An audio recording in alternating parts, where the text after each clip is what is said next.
안녕하세요. 오늘은 2022년 4월 12일 화요일 아침입니다. 저는 내법교회를 섬기는 정선옥이라고 합니다. 기도드리고 오늘 교과 내용을 살펴보도록 하겠습니다. 기도하겠습니다. 하늘 계신 저희들의 아버지, 오늘 이 아침에도 하나님께서 우리와 함께 하시고 하나님의 성령을 통하여서 우리의 마음이 부드러워져서 우리가 어떤 상황에 처하든지 하나님을 바라보고 하나님을 섬기며 하나님의 자녀의 삶을 살 수 있도록 주여 도와주시옵소서. 이 시간 가인의 삶을 통하여서 우리가 가인의 삶을 반복하지 않을 수 있는 지혜를 얻을 수 있도록 도와주옵기를 간구하며 거룩하신 예수님의 이름으로 기도드렸습니다. 아멘. 예, 감사합니다. 오늘 화요일 소지의 제목은 범죄입니다. 일요일 소지와 월요일 소지에서 아담과 하와가 자신의 첫째 아들인 가인이 하나님께서 약속한 메시아라는 기대감을 가졌지만 그 기대감과는 달리 아무런 기대감을 갖지 않았던 둘째 아들 아벨은 믿음의 사람이 되었던 반면에 가인은 공개적으로 하나님께 불순종하는 땅의 소산을 제물로 바쳤음을 우리가 살펴보았습니다. 그리고 오늘 화요일 소지에서는 범죄한 가인에게 초점을 맞추어서 살펴보도록 하겠습니다. 하나님께서 땅의 소산으로 제물로 삼아 하나님께 제물을 드린 가인의 제물은 받지 않으셨고 양의 첫 새끼와 그의 기름으로 제물을 드린 아벨의 제물은 받아들이셨습니다.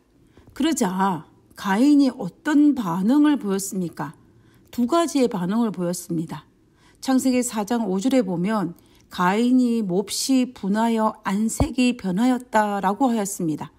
첫째는 가인이 몹시 분하였다라는 것이고 두 번째는 그 분함을 숨기지 못하고 마침내 안색이 바뀌었다라고 하였습니다. 가인이 자신의 분함을 컨트롤하지 못하여 하나님 앞에 분함을 얼굴로 드러내는 그러한 일이 일어난 것입니다. 다시 말하면 가인은 무척이나 화가 났다라는 것입니다. 우리가 가인을 엄청 이해하는 마음으로 접근하여 가인이 왜 분노하였는지를 한번 생각해 보고자 합니다. 아마도 가인은 어릴 때부터 부모님의 기대를 잔뜩 받고 자랐기 때문에 그 마음에 교만한 마음이 있었을 것입니다. 그리고 집에서 인정받지 못한 아벨을 무시하는 마음도 또한 있었을 것입니다. 그리고 정확하게 알지는 못하겠지만 가인이 공개적으로 공공연히 하나님께서 명하시지 아니한 땅의 소산을 제물로 바치려고 할 때에 아마도 주변에 있는 많은 사람들, 특별히 부모였던 아담과 하와는 반대가 심했을 것입니다. 그러나 가인은 고집을 피웠고 주변 사람들과 부모님의 권고를 무시하였고 자신의 옳음을 증명하기 위해서 아마도 가인은 공개적으로 공경연히 땅의 소산을 하나님께 제물로 바쳤을 것입니다. 그러나 그 결과는 어땠습니까? 그 결과는 가인의 입장에서는 참으로 참담했을 것입니다. 자신은 틀렸고 자신의 생각을 반대했던 주변 사람들이 옳았던 것입니다. 결과적으로 가인은 많은 사람들 앞에서 공개적으로 자신이 틀렸음이 드러난 것입니다. 그것도 평소에 무시했던 동생 아벨의 제물은 하나님께 받으심으로 말미암아 공개적으로 가인은 망신을 당했다라고 스스로 생각했을지도 모르겠습니다. 그러나 교만한 가인은 공개적으로 드러난 자신의 실수를 인정하고 싶지 않았습니다. 그래서 자신의 제물을 받지 않으신 하나님께 그 화살을 돌렸습니다. 그리고 자신과 반대로 하나님께서 제물을 받아들인 그 아벨에게도 화살을 돌렸습니다. 가인이 하나님께 화살을 돌린 이유는 자신의 제물을 받지 않아서이고 아벨에게 화살을 돌린 이유는 질투심 때문이었습니다. 결국 가인은 자신의 분함을 감추지 못하고 안색이 변했던 것입니다. 사실 우리가 이 땅에 살아갈 때에도 가인의 경우처럼 분하여 안색이 바뀌는 경험을 참으로 많이 합니다. 우리가 이 땅에 살면서 잔잔한 바다처럼 너그러우면 참으로 좋겠지만 간혹 자주 분하여 안색이 바뀌는 경험을 하게 됩니다. 그렇다면 가인처럼 이런 경우에 분하여 안색이 바뀌는 경험을 하지 않을 수 있는 비결은 없을까요? 우리가 가인의 경우를 생각해 보면 가인은 하나님께서 자신의 재물을 연락하지 않은 상황이 발생하였을 때에 자신을 돌아보기는커녕 분노의 화살을 주변 이들에게 돌렸습니다. 그러자 그는 화를 주체할 수가 없었습니다. 만약에 가인이 그때 그 순간에 자신을 되돌아 보았거나 왜 하나님께서 자신의 재물을 받지 않으셨는지를 곰곰이 생각해 보았다면, 살펴보았다면, 묵상해 보았다면 그런 주체할 수 없는 화를 내지 않았을 것입니다. 우리도 마찬가지입니다. 분하여 안색이 바뀔 수 있는 상황이 발생하였을 때에 나를 살피고 하나님께서 왜 이런 상황을 나에게 허락하셨는지를 생각한다면 우리는 우리 스스로가 주체할 수 없는 화의 제물이 되지는 않을 것입니다. 사탄은 정말 우리에게 하루에도 수십 번씩 분하여 안색이 바뀌는 상황을 우리에게 만들어 줍니다. 그때마다 우리는 어떤 경우에는 승리를 하지만 어떤 경우에는 어처구니 없이 사탄의 그 트릭에 넘어지고 맙니다. 그렇기 때문에 우리는 마음이 상하지 않도록 자신을 살펴야 하고 하나님의 마음을, 하나님의 성품을 묵상하면서 최대한 가장 좋은 것을 주시고자 애쓰시는 하나님의 그 의도를 알아서 넘어지지 말아야 합니다.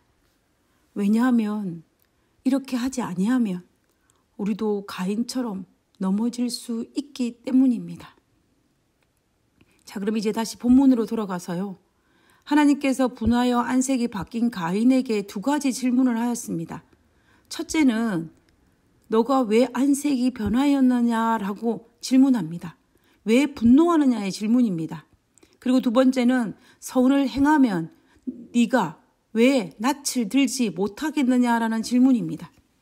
창세기 4장 6절에 7절에 보면 여호와께서 가인에게 이르시되 내가 분하여 함은 어찌 됨이며 안색이 변함은 어찌 됨이냐 내가 선을 행하면 어찌 낯을 듣지 못하겠느냐라고 질문하셨습니다.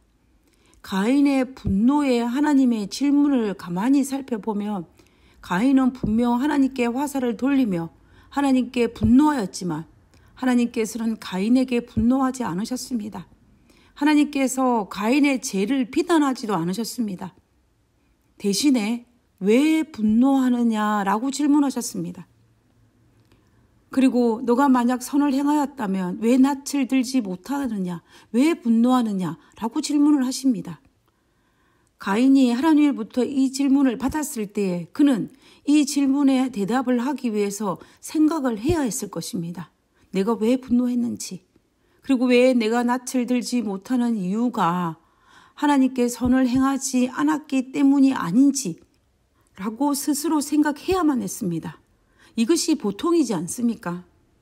그렇다면 가인을 향한 하나님의 질문의 의도는 그에 대한 답을 몰라서 가인에게 질문한 것이 아니라 가인이 스스로 자신을 되돌아보면서 자신이 왜 지금 분하여 안색이 바뀐 상황에 이르게 되었는지를 살펴야 한다는 것입니다. 그 이유가 무엇인지 스스로 생각하여 깨달으라는 것입니다. 사실 이런 질문은 하나님께서 가인에게만 한 것이 아니었습니다. 최초로 범죄한 아담에게도 그러하셨고 다윗에게도 그러하셨고 가룟 유다에게도 그러하셨습니다. 그리고 오늘 우리에게도 분하여 안색이 바뀌는 상황이 발생하였을 때에 하나님께서는 우리에게도 동일한 질문을 하십니다. 그때 우리가 다윗처럼 자신을 되돌아본다면 하나님의 마음에 맞는 사람이 될 수 있지만 가룟 유다처럼 가인처럼 자신을 되돌아보기에 실패한다면 그 분함에 걸려 넘어질 수가 있습니다. 하나님께서는 자신의 분노에 걸려 넘어지는 것이 너무나 안타까워 가인에게 두 가지 권고를 하셨습니다. 창세기 4장 7절에 내가 선을 행하며 어찌 낯을 들지 못하겠느냐. 선을 행하지 아니하면 제가 문에 엎드려 있느니라. 제가 너를 원하나 너는 죄를 다스리라 라고 얘기하셨습니다.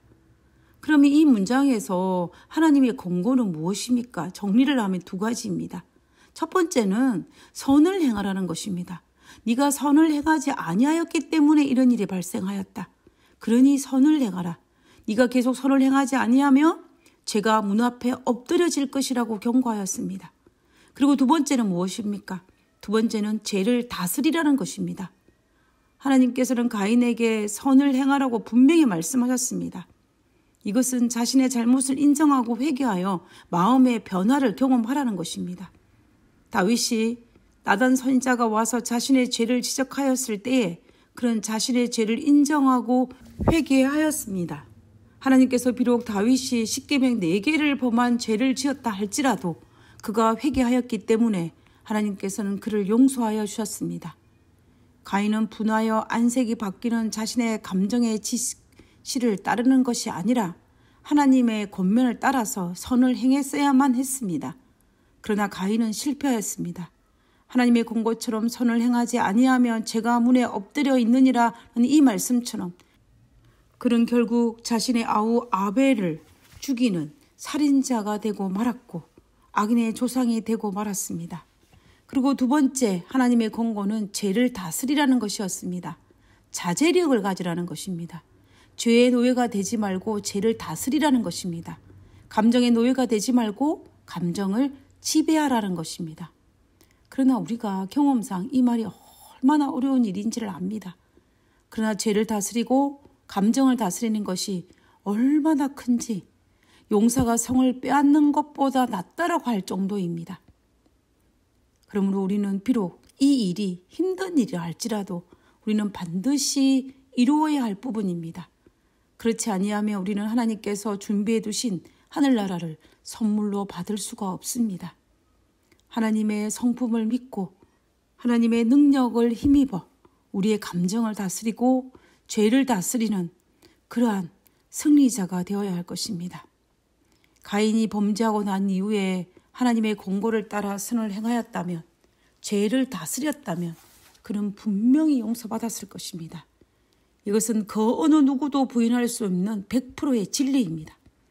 그러나 성경은 요한일서 3장 12절의 말씀처럼 가인이 자기 행위가 악하였기 때문이라고 이야기하고 있는 것처럼 가인은 결국 그 악의 자리에 악한 자에 소속되어 있었기 때문에 그는 결국 죄의 노예가 되고 말았습니다. 이제 우리는 화요일 소지를 마무리하면서 어쩌면 누구나 한 번 정도는 가인과 같은 경험을 하는 그 위치에 서게 됩니다. 분하여 안색이 바뀌는 경험 말입니다. 한 번이면 좋겠지만 우리는 하루에도 수십 번 그와 같은 경험을 하게 됩니다. 그때에 우리는 정말로 가인처럼 자신을 살피는데 실패하지 말고 타인에게 분노를 돌리지 말고 악에 속하지 말고 누구처럼? 다윗처럼 자신을 살핌으로 선으로 옮겨가는 그러한 삶을 살아야 할 것입니다. 우리가 지금 살아가고 있는 이 죄악 세상에서의 삶은 우리가 분하여 안색이 바뀔 수 있는 이런 상황에서는 자유롭지 못할지라도 죄를 다스리고 선에 속하는 것은 우리의 선택이기 때문에 자유로울 수가 있습니다. 그러므로 오늘도 사탄이 우리를 분하여 안색이 바뀌는 상황 속에 우리를 몰아넣는다 할지라도 우리는 하늘에 계시는 우리의 제물이 되시고 우리의 중보자 되시는 예수님을 바라봄으로 선에 거하는 우리 모두가 되기를 진심으로 바랍니다. 그래서 오늘도 하나님 안에서 하나님의 능력을 힘입어 승리하는 그러한 하루의 삶을 살게 되시기를 간절히 바라면서 기도하고 마치도록 하겠습니다. 기도하겠습니다. 저를 집어삼키려고 문 앞에 엎드려 기다리고 있는 죄를 스스로의 힘으로 결코 극복할 수 없음을 너무나 자주 경험합니다. 날마다 예수님과 동행하며 우리 안에 역사하시는 성령님의 도우심에 힘입어 죄를 물리칠 수 있게 도와주시옵소서. 하늘에 계신 하나님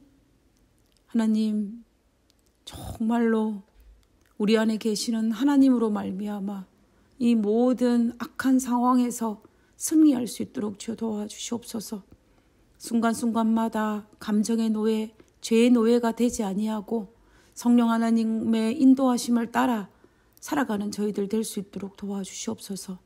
우리의 기도를 들으시고 응답하여 주실 것을 믿고 감사드리오며 거룩하신 예수님의 이름으로 기도드렸습니다. 아멘. 감사합니다. 좋은 하루 되시고요. 내일 뵙도록 하겠습니다.